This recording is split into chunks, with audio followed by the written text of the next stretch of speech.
In this session, we will examine the role of Agile Learning in fostering better data-driven decisions and the holistic measurement program created by the Analytic Partners and Colgate-Palmolive Partnership. Our speakers will discuss how those ingredients delivered actionable insights so crucial to success. Please welcome Seth Weisel, Senior Director at Analytic Partners, and Patrick McGraw, the Director of Analytics North America at Colgate-Palmolive. Please note that there will not be an audience Q&A period for this session. Seth and Patrick, take it away. All right. Thanks so much, Mark. Thanks, everyone, for joining today. I'm Seth Weisel here with Patrick McGraw. Our session today is turning data into action with real-time insights. So first, some intros. Patrick, you can go ahead and introduce yourself. Thanks, Seth. I'm Patrick McGraw. I'm the Director of North America Analytics at Colgate-Palmolive. Happy to join you here today. Seth? Hi, everyone. I'm Seth Weisel, Senior Director at Analytic Partners. I'm with our client engagement team at AP. I've been at AP for more than 10 years now and been working with Colgate-Palmolive since back in 2014. So really excited to be with you all today. As we step back and look at marketing measurement programs, there's no question that over time a program goes through a natural evolution as we seek to go broader, covering more parts of a portfolio, or go wider across geographic regions, go deeper into marketing tactics. What we've been trying to do together with Analytic Partners over the past year is to really accelerate change, accelerate and speed up this evolution so that we're ready to address the changing business context that we're in on an ongoing basis and the changing marketing context that we need to measure our effectiveness and efficiency on an ongoing basis. And so what we're excited to talk to you today about is how we've been doing that together. Yeah, anytime we make this kind of a change, with any organization, we know that we're going to have to focus a lot on changing the mindset. So there is a certain perception and these legacy realities of MMM. Just from a timing standpoint, it is true that it takes a certain amount of time to collect all the data, prep the data, process the data, validate it. And we knew that mindset was going to be something we'd have to focus on changing quite a bit as we got into this new program. And another key element to this was in terms of decision making. So, traditionally we would set up the program to have an annual update as part of the program to feed into that budget process, the main budget planning process. But the reality is, in today's world, it's basically always budget planning time. There's constantly changes in terms of budget coming in, coming out, different priorities. So we knew that we wanted to create something that would be really flexible in that sense. So that kind of set the stage for the approach we took. And, in brainstorming what this program would look like, Patrick and myself and Mike Mankeys, we were trying to think through, what should this program look like? And we had a lot of different ideas in terms of, do we focus more on this? Do we go into that area? Do we, do we set a certain cadence this way? How do we build it?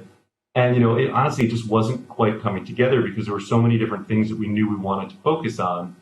And then at one point it kind of clicked and we realized that is really what we're looking for. It's that flexibility and that ability to answer all these different questions. So that's how we kind of got to where we are today, where we set up this monthly program where we have commercial mix modeling at the core, but it's really about these customized deep dives. And that's, from that commercial mix analytics framework, where what that really means is we have the CMM, but also the ability to go deeper with Agile Learning. We're also getting into touchpoint analytics, which is more of the multi-touch attribution deep dive, and just basically give us that flexibility built into the program.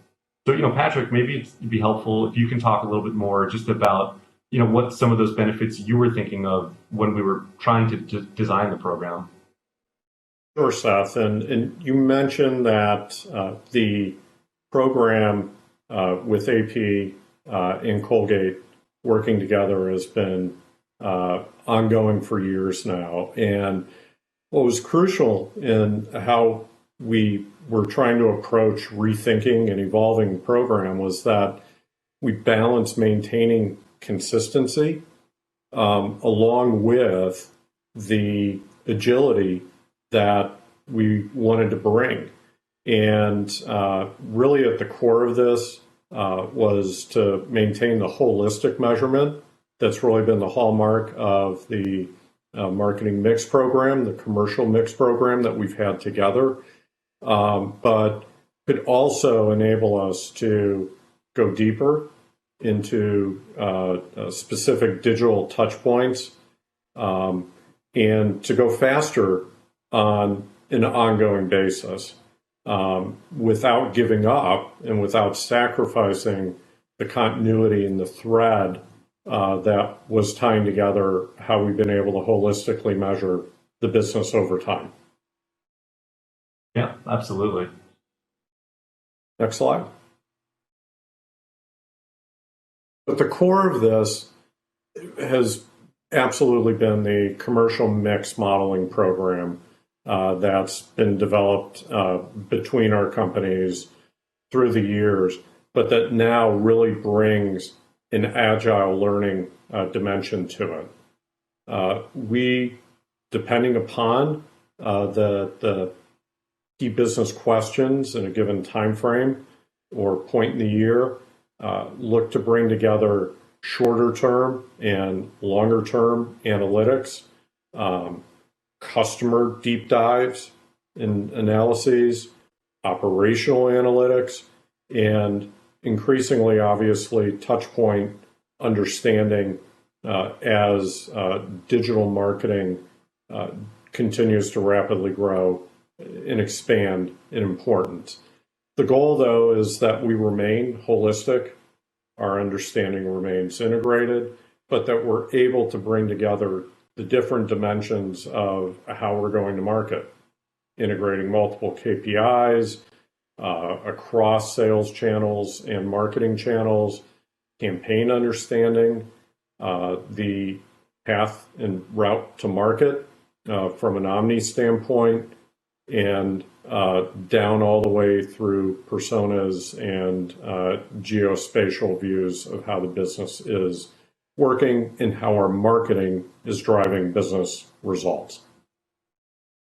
Yeah, and totally. And I think that, like you said, the commercial mix has kind of been that core through the years, but it's great to now just continue to expand into other areas based on the questions that are coming up in the business.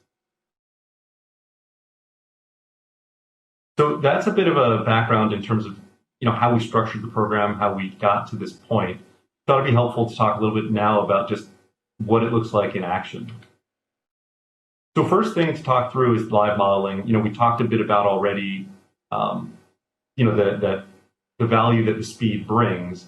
But just to talk a little bit more in more real terms, what this is really translated to is being able to provide results as they're happening. So what that means is if there's a shift in campaign, we can dive in right away and understand how's the new campaign performing.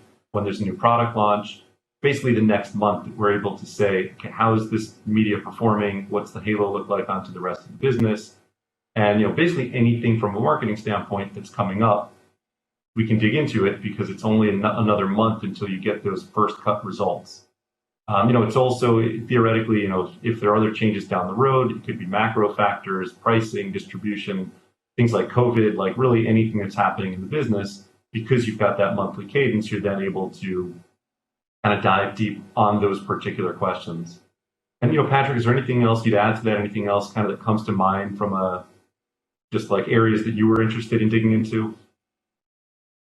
Sure. I mean, I think there really are two key areas here of change management, and we'll be talking about these in another few minutes as well. But one is data, in that we approach this in terms of what's the modeling program we want and work backwards from that, and are addressing what needs to be true from a data standpoint in terms of data acquisition, data quality, data timeliness, all the factors of a data quality framework that we need to bring to bear here. The other key is from a process and people change management standpoint, what does this look like? If you're in a marketing organization that's been used to a different cadence of delivery, a different style of delivery of results, and how do we make that just a more continuous interaction of ongoing business question development and model and analysis, closed loop back to addressing those issues really on the fly as they're needed on the business. Then another key area I know we've talked a lot about is the test and learn capability through Agile Learning. This is one, I think we touched on the flexibility, and this one, I think more than anything, just takes that flexibility to the next level, because here we're talking about, if there's questions that come up that aren't even in scope, that's always the challenge, when you're building out a program and it's like, well, we can't really answer this, it's not in scope. But there are times now where even if there's something newly emerging or a new idea that someone wants to test out, we can build that out kind of separately, but layered on top to the existing program. So the flexibility in itself is great. And I think having gone through a number of these together, we have realized it just takes a different mindset. That's like the big shift, is that it's not business as usual. So, we thought it would be helpful to talk through a little bit of just having seen some of the challenges and going through some of these, just some tips of like how to really think about this, because it is very different than a typical MMM mindset. So one of the big things is just being crystal clear on defining what the business question is up front. And, sometimes the question that the team thinks they're asking is like, well, how did this media perform, or is this working? And we've realized you really just have to go a lot deeper and more precise in defining that to really understand, well, what is it we really want to learn? And through that, really understanding, like, is test and learn the right approach? Because sometimes it's not. There might just be a lot of different moving parts, and we realize this really isn't the right tool for the job. So it's good to just be really crystal clear on what it is we're trying to learn. And that means upfront doing a lot of alignment on things like, what are the business objectives? What are the KPIs? Are we thinking, how does this impact sales? Are we really thinking about awareness? How long will the test be running? What markets do we want to focus on? And, in those markets, it's things like not just a matching test and learn or test and control market, but do we want to understand how this media is going to perform in a representative market? Or if we're trying to increase awareness, do we want to look more at lower awareness markets, and just getting more nuanced with, the whole selection process? And I think another key area of this is just defining what success looks like. And I know, Patrick, we've talked a lot about this in terms of, if you don't set that up ahead of time, you're just asking for trouble, because you can run the test, get a result, and then you're still going to have all this debate around, well, what does it mean? Do we go forward? Is this good? Is this bad? So, knowing all those sort of things up front makes a huge difference. So, I think from our end, that's some of the key learnings. Patrick, anything else you'd add to that? Yes, Seth. I mean, the things that you've just talked about are really sound, just like good operating practice, good operating discipline. But any of them that can derail test and learn engagement. And really, it is about setting that mindset change up front and making sure that you maintain the active management of that throughout this process. This is different from typical marketing mix modeling engagements that many of us in the industry have been running and have been used to in organization operating practices for years. And that is probably loosely can be described as, just do it, just get the marketing into play, get the ball in play, make sure we can measure what happened, where it happened, how much of it happened, when it happened, and we'll figure out how to measure it. And this just really requires a much more disciplined, ongoing, active engagement throughout that in-market experience. Yeah, different mindset, different approach. All right, so I know we've talked a lot about the structure of the program and how we got there. There's two really important elements here that we've touched on a little bit, but are really important and are a little behind the scenes, and that's the data and also the change management element of things. So in terms of data, really what we're talking about here is just setting up the pipes so that we can do this continuously and seamlessly. So it takes a lot of work up front to get there, but once you're there, it means that we're actually able to produce the results quickly because we're not getting hung up in that data portion. So what did it actually take to get there?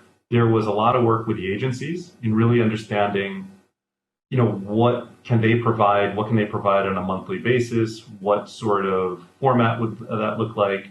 Ensuring that things are going to be consistent month in, month out. And then also working with partnerships. So, at AP, we've got the partnerships with Google and Facebook and Amazon, and just leveraging those to get the data directly so that we're able to just, again, have as streamlined a process as possible, cut out the headaches as much as possible.